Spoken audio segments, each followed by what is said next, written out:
बिस्मिल्लाहिर्रहमानिर्रहीम। नाज़रीन अस्सलाम वालेकुम। मैं हूं आपका मेज़बान साबिर शाकिर वफाकी दारुल हुकूमत इस्लामाबाद से कुछ ताज़ा तरीन इत्तलाआत और अहम खबरें आपसे शेयर करते हैं। 4-5 खबरें हैं। आज का दिन इंपॉर्टेंट है। एक लार्जर बेंच तश्कील दिया जा चुका है। 2-3 बजे के दरमियान आपको एक बड़ी खबर मिल सकती है उस लार्जर बेंच के तवस्सुत से। लेकिन उसके अलावा भी अहम खबरें हैं। पहले ज़रा उस तरफ चलते हैं और उसके बाद फिर अगली खबर और फिर अगली खबर पे जाएंगे। खबरें 4-5 हैं। पहली खबर ये है कि इलेक्शन चोरी, इलेक्शन डकैती, गैर शफाफ इलेक्शन पे डाका डाला गया, सब कुछ जो कुछ हुआ मैंडेट चोरी का, उसमें मजीद गवाहियां आ रही हैं। और अब एक और गैर सरकारी तंजीम है पिलडेट, उसने भी इलेक्शन के नताइज को, इलेक्शन प्रोसेस को, इंतखाबी अमल को गैर शफाफ और गैर मुनसिफाना कह दिया है। और उन्होंने भी बहुत सारे पॉइंट्स की निशानदेही कर दी है, जिसके बाद उन्होंने कहा जी 2024 के आम इंतखाबात में सबसे कम उन्होंने कहा कि मुनसिफाना स्कोर रिकॉर्ड किया गया, यानी कि गैर शफाफ और गैर मुनसिफाना इलेक्शन थे। और इसके साथ साथ उन्होंने कहा कि इंतखाबात के शेड्यूल में काफ़ी ताख़ीर हुई, सियासी जबर भी देखा गया, निगरां हुकूमतों की गैर जानिबदारी जो है उसका भी फुकदान था।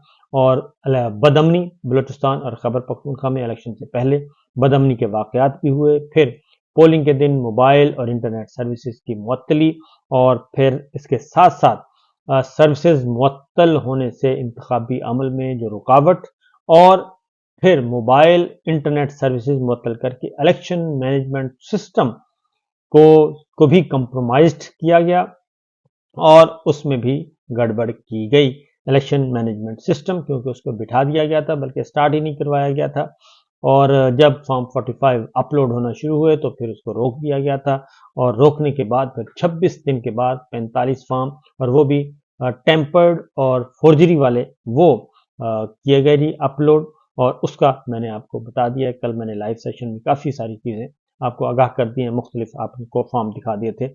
उसी तरफ पिलडेट ने भी कह दिया कि ये इंतखाबात जो हैं वो फॉर्म 45, 46, 48, 49 की इशात में ताख़ीर, और फिर न सिर्फ ये बल्कि इलेक्शन एक्ट 2017 की भी खिलाफ वर्जी की गई और इलेक्शन की साख को मजीद नुकसान पहुंचाया गया। फिर मखसूस नशिस्तें जो पाकिस्तान तहरीक इंसाफ सुन्नी इत्तेहाद कौंसिल की थी, वो उसकी तरफ भी निशानदेही कर दी गई है कि वो भी ज्यादती की गई है। और साथ ही साथ फिर बल्ले का निशान जो है वो छीना गया, उस पर भी बात हुई।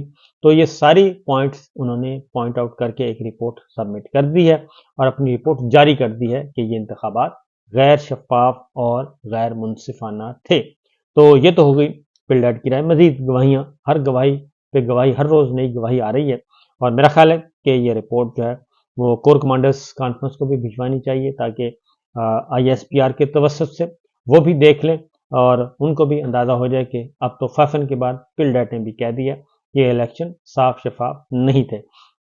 उसके साथ ही आज जो बड़ी डेवलपमेंट होने वाली है वो पहले मैं आपको बता दूं कि आज पेशावर हाई कोर्ट में एक बड़ा फैसला मुतवक्के है, क्योंकि कल 2 रुकनी बेंच ने आर्जी तौर पे आज तक के लिए स्पीकर कौमी असम्बली को और दीगर को मना कर दिया था कि वो जो पाकिस्तान तहरीक इंसाफ और सुन्नी इत्तेहाद कौंसिल की सीटें हैं उस पर कोई उस पर ओथ नहीं होगा। कार्रवाई रोक दी है। इलेक्शन कमीशन के जो नोटिफिकेशन थे उन पर अमल दरामद रोक दिया था। और साथ ही साथ डिवीजन बेंच ने मामला chief justice Peshawar high court को रेफर कर दिया था कि ये अहम नौयत का मामला है, इसलिए इस पे लार्जर बेंच तश्कील दिया जाए। तो लार्जर बेंच तश्कील दिया जा चुका है, और आज जो लार्जर बेंच है 5 रुकनी लार्जर बेंच है जी। जस्टिस इश्तियाक इब्राहिम वही सरबराही करेंगे आज इस बेंच की, क्योंकि कल उन्होंने ही ऑर्डर लिखा था। और जस्टिस इश्तियाक इब्राहिम है, और जस्टिस एजाज अनवर साहब हैं, जस्टिस SM अतीक वो भी शामिल थे, जस्टिस शकील अहमद और जस्टिस सैयद अरशद अली। 5 रुकनी लार्जर बेंच के सामने आज ये मुकदमा रखा जाएगा। अटॉर्नी जनरल को नोटिस है, एडवोकेट जनरल खैबर पख्तूनख्वा को नोटिस है, और इस तरीके से दोनों जो हैं वो अपनी राय का इजहार भी करेंगे, और फिर लार्जर बेंच इसको देखेगा कि जनाब मखसूस नशिस्तें जो हैं वो दी जानी चाहिए या नहीं दी जाए। क्योंकि 3-4 सवालात हैं। नंबर 1 ये कि ये जो पहले तो ये है कि क्या पेशावर हाई कोर्ट यानी कि हाई कोर्ट इस केस को सुन सकता है, नंबर 1। नंबर 2 ये कि जो तरजीही फहरिस्त अगर किसी सियासी जमात ने नहीं दी اپنی مخصوص نشستوں کی، تو کیا وہ دوبارہ بھی دے سکتا ہے، الیکشن کے بعد بھی دے سکتا ہے؟ اور تیسرا یہ کہ اگر ایک جماعت کوالیفائی نہیں کرتی تو کیا اس کا جو کوٹا ہے وہ آئین میں ترمیم کیے بغیر، ایکٹ میں ترمیم کیے بغیر دوسری جماعتوں کو دیا جا سکتا ہے؟ یہ ایک اہم نوعیت کے سوال ہیں، 5 سوالات ہیں اور ان کا جائزہ لیا جائے گا، لیکن فی الوقت اس پہ عمل درآمد روک دیا تھا کیونکہ گورنمنٹ تو تیار بیٹھی تھی کہ جلدی جلدی الیکشن ہو اور جلدی جلدی ان کے نوٹیفیکیشن ہو، اوتھ ٹیکنگ ہو اور اس کے بعد صدارتی الیکشن میں یہ حصہ ڈال سکیں۔ اب 9 تاریخ کو صدارتی الیکشن ہے، اب دیکھتے ہیں کہ اس وقت تک پشاور ہائی کورٹ جو ہے وہ کیا کرتی ہے، کیونکہ ابھی تک 2 دن ہیں پشاور ہائی کورٹ کے پاس، 2 دن سماعت کے، آج کا دن اور کل کا دن، 9 تاریخ کو پھر پولنگ ہے، کیونکہ یہ سارا کھیل اسی لیے کھیلا گیا تھا کہ صدر زرداری صاحب کو میکسیمم ووٹ مل سکیں اور وہ بآسانی ایوان صدر پہنچ جائیں۔ پھر جی اگلی خبر جو ہے وہ اس کے علاوہ پاکستان تحریک انصاف نے اہم نوعیت کی اپوائنٹمنٹس کی ہیں، عمر ایوب صاحب کو اپوزیشن لیڈر مقرر کر دیا ہے، جبکہ شیر افضل مروت کو پبلک اکاؤنٹس کمیٹی، بہت ہی امپورٹنٹ پوسٹ ہے، قومی اسمبلی میں ہوتی ہے جی، انتہائی اہم پوسٹ ہے، یہ اپوزیشن کو ہی جاتی ہے، اپوزیشن لیڈر یا پھر اپوزیشن لیڈر کے نومینی کو یہ سیٹ، یہ جو عہدہ ملتا ہے، تو لہٰذا یہ ملا ہے شیر افضل مروت صاحب کو۔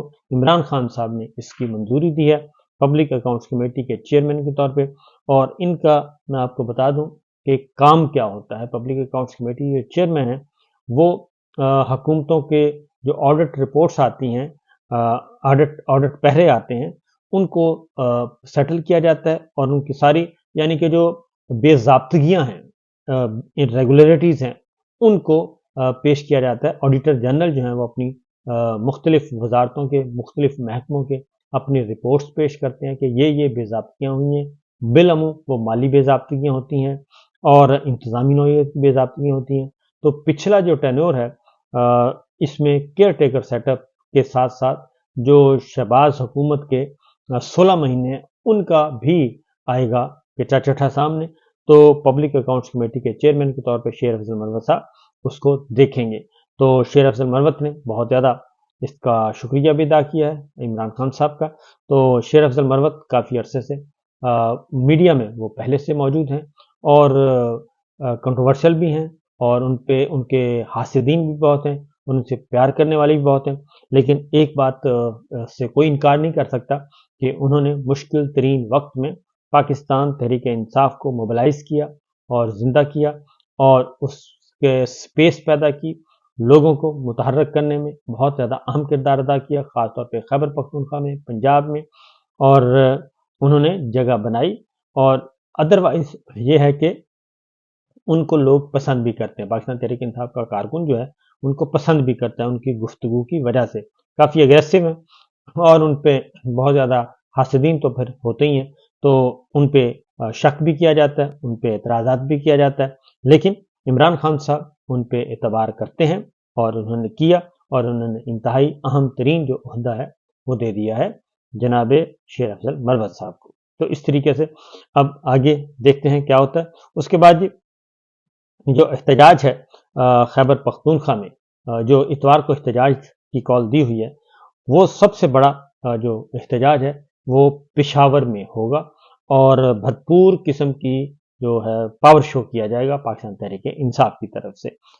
آگے جو مزید خبریں جو ہیں جی، ذوالفقار علی بھٹو صاحب کے بارے میں جو فیصلہ آیا ہے، سپریم کورٹ نے اپنی رائے کا اظہار کیا ہے صدارتی ریفرنس پہ، تو اس پہ سپریم کورٹ کی رائے پر پاکستان تحریک انصاف کا رد عمل بھی آیا ہے، وہ کافی امپورٹنٹ ہے۔ ذوالفقار علی بھٹو کے معاملے میں اس حقیقت تک پہنچتے کہ انہیں فیئر ٹرائل نہیں ملا، سپریم کورٹ کو 50 سال لگ گئے، تحریک انصاف نے کہا ہے، اور اپنے محبوب اور معتبر ترین قائد عمران خان کو فیئر ٹرائل کے بنیادی دستوری حق کی دستیابی کے لیے کیا اب قوم کو 50 سال انتظار کرنا پڑے گا؟ یہ سوال اٹھایا انہوں نے، بڑا ویلڈ ہے۔ ذوالفقار علی بھٹو کے معاملے میں عدالتی رائے صرف اسی صورت میں معنی خیز ہو سکتی ہے کہ عدالت عظمیٰ آج جو لاقانونیت کی راہ روکنے کے لیے پوری قوت سے بروئے کار آئے، اپنی طاقت کا استعمال کرے، اپنے اختیار کا استعمال کرے، جو اس وقت لاقانونیت ہو رہی ہے۔ فراہمی انصاف کا آفاقی اصول ہے کہ انصاف میں تاخیر انصاف کا قتل ہے، تو वो वाक़तन भुट्टो साहब के मामले में इंसाफ का कत्ल भी हो गया, बल्कि भुट्टो साहब भी कत्ल हो गए। और जो फैसला आया है वो बिल्कुल क्लियर है कि भुट्टो साहब को जो सजाए मौत है, फांसी की सजा, वो दुरुस्त नहीं थी और उनको कत्ल ही किया गया है। इमरान खान और उनकी अहलिया समेत तहरीक इंसाफ के असीर कायदीन और हजारों बेगुनाह कारकुनान को कैद नाहक से फौरन रिहा किया जाए और फेयर ट्रायल के जरिए इनके खिलाफ झूठे मुकदमात के फैसले किए जाएं। और इसके साथ साथ आज एक और इम्पोर्टेंट है जी, वो असद तूर की रिहाई मुतवक्के है मेरे ख्याल में। Islamabad high court chief justice साहब, उसको कल भी उन्होंने केस सुना था, आज भी फिक्स है इस्लामाबाद हाई कोर्ट में। तो चांसेस हैं कि असद तूर साहब को आज रिहा कर दिया जाएगा, और चूंकि वो FIA की तहवील में है और उनकी गिरफ्तारी जो है वो कानूनी तकाज़ों के बगैर की गई और एक तरह से उनको बस उठा लिया गया। और लेकिन जो मातहत अदालत है और ट्रायल कोर्ट, उसने उनका दिया है जी, रिमांड भी दिया हुआ है, 5 दिन का एक दफ़ा दिया, फिर 3 दिन का एक दफ़ा दिया, और कल भी वो काजी फाइज ईसा साहब को थैंक यू बोलते रहे, क्योंकि असद तूर को काफ़ी मान था कि चीफ जस्टिस काजी फाइज ईसा साहब जब चीफ जस्टिस बनेंगे, जब जज थे, तो वो इस रिफॉर्म्स लेके आएंगे और वो बिल्कुल मुख्तलिफ नौइयत के जज होंगे, क्योंकि वो काजी फाइज ईसा साहब जो हैं उनकी मुश्किल हालात में असद तूर ने काफ़ी लुक आफ्टर किया था। लेकिन काजी फाइज ईसा साहब ने बिल्कुल वो उन्होंने ऐसी आंखें फेरी हैं कि असद तूर साहब इस वक्त जेल में हैं और उनको गिरफ्तार किया हुआ है, और एक ऐसे इल्ज़ाम में जिसका ताल्लुक बराह रास्त जोड़ा गया काजी फाइज ईसा साहब से, और काजी फाइज ईसा साहब जो हैं वो भी उसमें इंटरवीन नहीं कर रहे, जबकि वो चाहें तो एक लम्हे में एक लम्हा ज़ाया किए बगैर असद तूर साहब भी बाहर आ सकते हैं, और इमरान रियाज खान, चलो इमरान रियाज खान से तो उनकी कोई अच्छी राय नहीं है, वो मुखासमत है ही है, लेकिन असद तूर साहब को तो कम अज़ कम, वो तो उनके मुहसनों में से एक हैं, उनका तो ज़रूर ख्याल रखना चाहिए था, लेकिन नहीं रखा गया। इसके साथ साथ जी जो दीगर मामलात हैं वो आहिस्ता आहिस्ता एक और ख़बर भी आपसे शेयर करते हैं। पंजाब कमीना तश्कील दी गई है और मोहतरमा मरीम साहिबा ने डायरेक्ट और इनडायरेक्ट तकरीबन 5 महकमे अपने पास रखे हैं। वज़ीर आला तो वो हैं ही हैं, लेकिन उनके साथ जो हैं वो इंतहाई अहम वजारतें भी उन्होंने अपने पास रखी हैं। मसलन अभी तक होम डिपार्टमेंट यानी कि वजारत दाखिला पंजाब की उन्होंने किसी को नहीं बनाया और वो उनके पास है।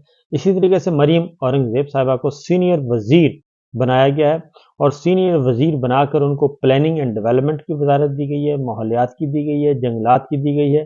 तो ये मरीम औरंगज़ेब साहिबा भी आपको पता ही है कि वो यूं ही समझे कि जैसे मरीम साहिबा हैं, तो ये वजारतें भी मरीम साहिबा खुद इनडायरेक्टली ऑपरेट करेंगी।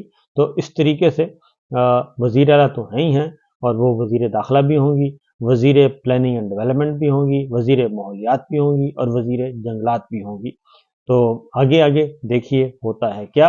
तो आज ये खबरें मुतवक्के हैं जी, जो मैंने आपको बताई हैं, तो देखते हैं क्या होता है। और जाते जाते एक खबर दे दूं कि जो अडयाला जेल में, पिछले व्लॉग ज़रूर सुन लीजिएगा, उसमें मैंने बताया कि अडयाला जेल में जो कल अडयाला जेल के आसपास पिंडी में एक दहशतगर्द पकड़े गए पुलिस रिपोर्ट के मुताबिक, और उनका जो हदफ है वो अडयाला जेल था, क्योंकि उनके पास अडयाला जेल के नक्शे भी बरामद हुए। तो इस सिलसिले में मुख्तलिफ नौइयत की कॉन्स्पिरेसीज चल रही हैं, और मेजॉरिटी जो मैं देख रहा था सोशल मीडिया पे, डिजिटल मीडिया पे, मेजॉरिटी इसको फेक कह रही है कि जी ये हमें ड्रामा किया गया है और इसके पस पर्दा मुहर्रकात कुछ और हैं। तो अगर इसके पस पर्दा मुहर्रकात में से कोई करीब तरीन क्यास किया जा सकता है, तो वो यही अंदाज़ा लगाया जा सकता है, फिर गवर्नमेंट जो है इमरान खान साहब को अडयाला जेल से कहीं और शिफ्ट करने का इरादा रखती है, जो मुझे लगता है। तो अब वो कहाँ शिफ्ट करना चाह रही है? अडयाला जेल से किसी और जेल में शिफ्ट करना चाह रही है, मरीम साहबा लाहौर में उनको बुलवाना चाह रही हैं ताकि उनको उन पे नज़र रखी जा सके, या फिर अदरवाइज उनको किसी गेस्ट हाउस, रेस्ट हाउस या बनीगाला में उनको शिफ्ट किया जा सकता है। ये 2-3 खबरें हैं, देखते हैं क्या होता है। इजाज़त दीजिए, अल्लाह हाफिज़।